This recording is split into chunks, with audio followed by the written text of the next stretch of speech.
Shalom Bapak Ibu yang dikasihi Tuhan, hari ini tanggal 20 Februari tahun 2025. Kebenaran hari ini berjudul percaya adalah tindakan. Dalam Matius pasal 28 ayat 19 sampai dengan ayat 20 dikatakan, "Karena itu pergilah, jadikanlah semua bangsa muridku, dan baptislah mereka dalam nama Bapa dan Anak dan Roh Kudus. Dan ajarlah mereka melakukan segala sesuatu yang telah kuperintahkan kepadamu. Dan ketahuilah, aku menyertai kamu senantiasa sampai kepada akhir zaman." Yesus memerintahkan para murid untuk menjadikan semua bangsa muridnya dan membaptis mereka. Ini baptisan apa? Hal ini menyangkut dua hal. Yang pertama, kesediaan untuk melakukan apa yang Allah kehendaki. Ini komitmen atau tekad atau kesediaan. Jadi kalau orang dibaptis, berarti kesediaan mati dari manusia lama, lalu hidup dalam hidup yang baru. Ini pasti ada unsur Roh Kudus. Jadi kalau orang mau jadi orang Yahudi dari non-Yahudi, harus dibaptis menjadi orang Yahudi, hidup baru sebagai orang Yahudi. Kalau baptisan Yohanes Pembaptis dari orang beragama yang formalitas legalistik, di mana yang penting tidak melanggar hukum, tidak dinilai melanggar hukum, yang penting performanya baik. Tetapi untuk menjadi orang yang memiliki batiniah yang benar, kesediaan melakukan apa yang Allah kehendaki, ini hidup baru oleh Roh Kudus. Dari hidup sebagai manusia pada umumnya, sekarang hidup sebagai anak-anak Allah. Sama dengan sebelumnya dari kodrat dosa, sekarang berkodrat ilahi.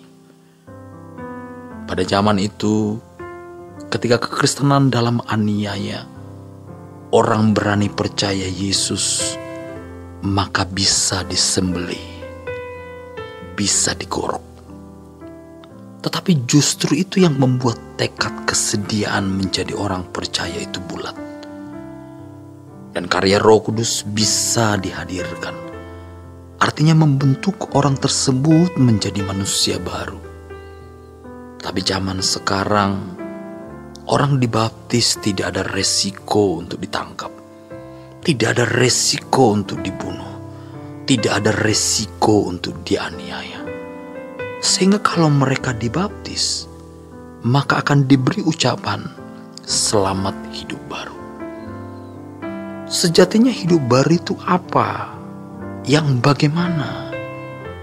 Lalu orang sibuk berdebat mengenai cara baptisan harus diselam, tidak boleh percik. Padahal itu semua adalah tanda.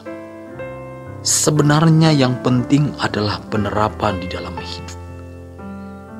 Jadi kalau dulu orang bilang saya percaya, maka di dalamnya termasuk tindakan, di mana percaya itu mempertaruhkan segenap hidup, menyerahkan diri kepada objek yang dipercaya.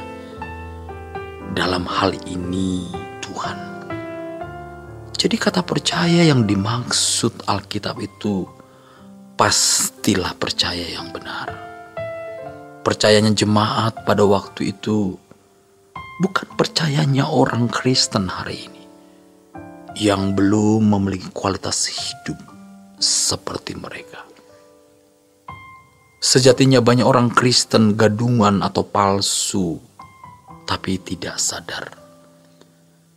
Seperti misalnya Alkitab berkata, "Terpujilah Allah dan Bapa Tuhan kita Yesus Kristus, yang karena rahmat yang besar telah melahirkan kita kembali oleh kebangkitan Yesus dari antara orang mati kepada suatu hidup yang penuh pengharapan, untuk menerima suatu bagian yang tak dapat binasa.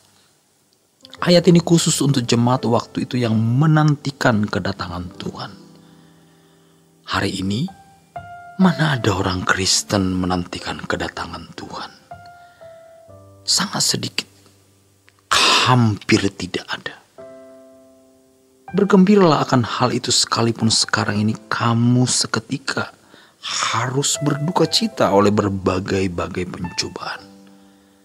Pencobaan apa yang kita alami? Waktu itu orang percaya harus mempertaruhkan segenap hidupnya untuk Tuhan. Jadi kalau Alkitab mengatakan percaya, itu sudah termasuk isinya percaya. Masalahnya, kalau sekarang orang berkata percaya, mungkin hanya di pikiran atau nalar, tapi tidak termasuk tindakan karena tidak ada tindakannya. Kalau Yesus berkata, baptislah mereka dalam nama Bapa, Anak dan Roh Kudus, itu isinya adalah mereka punya kesediaan untuk mengikuti Yesus. Rela mati, rela kehilangan apapun, baru mereka bisa diubah. Sehingga Roh Kudus bisa efektif bekerja dalam hidupnya. Kalau hanya main-main dibaptis, maka Roh Kudus tidak bisa membentuk seseorang. Baptisan dalam kekristenan itu lambang kematian. Dan Roh Kudus akan menolong seseorang sampai tingkat kematian dari manusia lama untuk mengenakan kodrat ilahi. Tapi kesediaan ini harus ada dulu. Yohanes Pembaptis mempersiapkan orang untuk memiliki kesediaan melakukan apapun yang Allah perintahkan. Itu iman Abraham. Mengapa bisa dipahami bahwa orang kalau percaya Yesus sebagai Tuhan dan Juru Selamat sebagai iman Abraham? Bukan. Itu baru keyakinan pikiran. Seseorang yang memberi dibaptis harus meninggalkan cara hidup yang lama, yang sama dengan anak-anak manusia, anak-anak dunia, lalu mengenakan gaya hidup baru, gaya hidupnya Tuhan Yesus. Maka Tuhan Yesus akan membaptis mereka dengan Roh Kudus. Jadi orang yang memberi diri dibaptis dalam nama Tuhan Yesus harus belajar hidup sama seperti Tuhan Yesus. Ajaran keselamatan yang benar itu begini. Bukan hanya dirumuskan di dalam kalimat, lalu diperdebatkan, tetapi tidak ada implikasinya. Kaku dan tidak realistis. Tidak bisa dikaitkan dalam dinamika hidup secara real. Kita harus meluruskan supaya kita mengerjakan keselamatan dengan takut dan gentar. Dan terus terang, banyak orang yang dibaptis itu hanya main-main saja, hanya liturgi saja, karena ini perintah Tuhan Yesus. Tapi waktu itu beda, ada isinya, yaitu kesediaan melakukan apapun yang Allah perintahkan. Ingat, persiapkan jalan bagi Tuhan. Demikianlah kebenaran Tuhan hari ini, Bapak Ibu yang dikasihi Tuhan. Tuhan Yesus memberkati.